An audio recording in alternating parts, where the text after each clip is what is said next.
నిగూఢితం గ్రాహ్య వేదం సూత్ర అనుసారం చేయవ వివాహాల్లో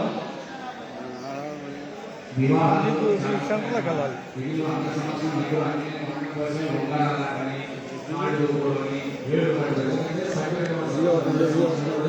అది కాదు ప్రస్తుతం మురిపాలలో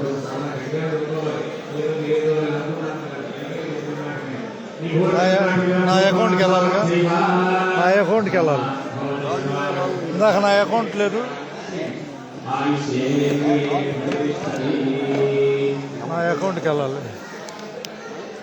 మామూలు వీడియోలను చూపిద్దాం వాళ్ళని కాకుండా వీడియోలను చూపిస్తే చాలు గుర్తుగా ఉంటారు. నా అకౌంట్ ఉంటుంది కదా, నా అకౌంట్ కొట్టి చూస్తే దాంట్లో సెంటర్ పాయింట్ నొక్కాలి నువ్వు. ఇది ఇందాక వచ్చింది చూడు, ఇదిగో లైవ్లో ఉంది చూడు, ఇది కనపడుతుందా? ఇది నేను చేసే లైవ్ నీకు కనపడుతుంది, చేసే లైవ్ వాళ్ళు చూపెట్టు. దీంట్లో కనపడుతుంది, దాంట్లో కనపడతాం. ఎక్కువ మంది ఉండాలి, అభిమానులు ఎక్కువ మంది ఉంటే కనపడుతుంది, తక్కువ మంది అయితే పనికిరాదు. ఏదైనా లైవ్లో వీడియోలు చూపించుకోవచ్చు. బురిపాలెం ఎలకాటూరు వారు, నేను పర్చూరు సుధాకరం, ప్రస్తుతం బురిపాలెం కళ్యాణ మండపంలో ఉన్నాను. రంగమ్మ గారేగా ఆమె పేరేంది, మా నాన్న మేనత్త పేరు ఏం పేరు? రంగమ్మ గారేగా పూర్తి పేరు, పరుచూరి రంగమ్మ గారు. ఎవరంటారు? ఎలకాటూరు సీతారామయ్య గారి భార్య వెంకటరంగమ్మ, ఉత్తరంగమ్మేనా? రంగమ్మ అంటారు, స్వామిగారు రంగమ్మ అంటారు, అంతేగా?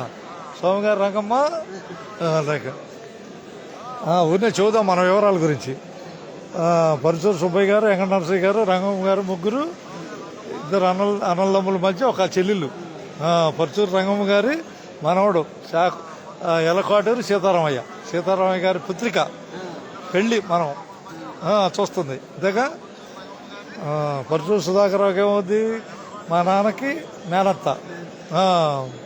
పరుచూరు రంగమ్మ గారిని ఎలకాటూరి సీతారామయ్య గారికి ఇచ్చారు.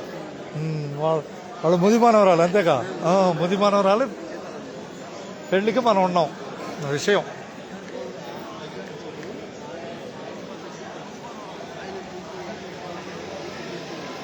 ప్రస్తుతం బురిపాలెంలో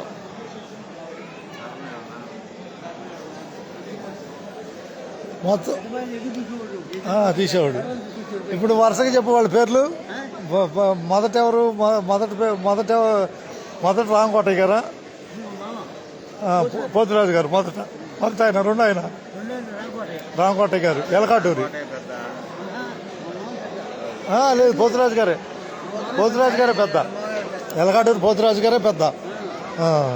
తర్వాత రామకోటయ్య గారు, తర్వాత అప్పయ్య గారు వెంకటరామయ్య,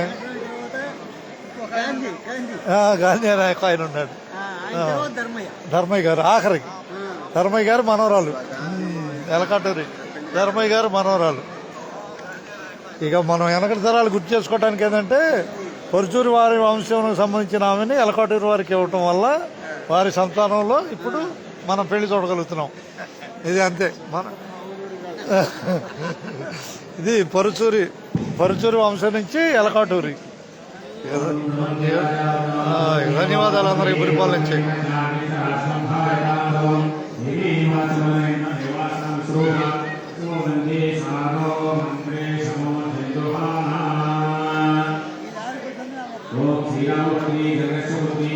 అయితే ఎంత ఏంటంటే, పుల్లయ్య గారు సీతారాం గారు పుల్లయ్య గారు సీతారాం గారు. ఇంకా విశేషం ఏంటంటే, పరుచూరి సుబ్బయ్య గారు, వెంకట నరసయ్య గారు, రంగమ్మ గారికి వాళ్ళ తల్లి చనిపోతే, అడుసుమల్లి శాస్త్రి గారి తల్లి చనిపోతే, ఇద్దరు తల్లులు లేక స్వామిగారి ముఠ అంటే పెదకోటయ్య, చిన్నకోటయ్య, బుచ్చికోటయ్య, వీళ్ళు మేనమావులు. ఏది సుబ్బయ్య గారికి, వాళ్ళు మేనమావుల పెంపకంలో వీళ్ళు పెరిగారు, రంగమ్మ గారు కూడా. అందుకని స్వామిగారు రంగమ్మ అనే పేరు పడింది. స్వామిగారి ముఠాల వాళ్ళు, స్వామిగారి వాళ్ళు వీళ్ళకి మేనమామలు పరుచూరు వాళ్ళకి. ఇద్దరు తల్లులు చనిపోయారు చిన్న వయసులో. శాస్త్రి గారి తల్లి, అటుమల్ శాస్త్రి గారి తల్లి, సుబ్బయ్య గారి తల్లి ఇద్దరు చనిపోవడం వల్ల మేనమామల దగ్గర పెరిగారు. పెరిగిన తర్వాత ఆస్తిపాస్తులన్నీ పనిచేశారు వాళ్ళు మేనల్లుళ్ళకి. అది చరిత్ర.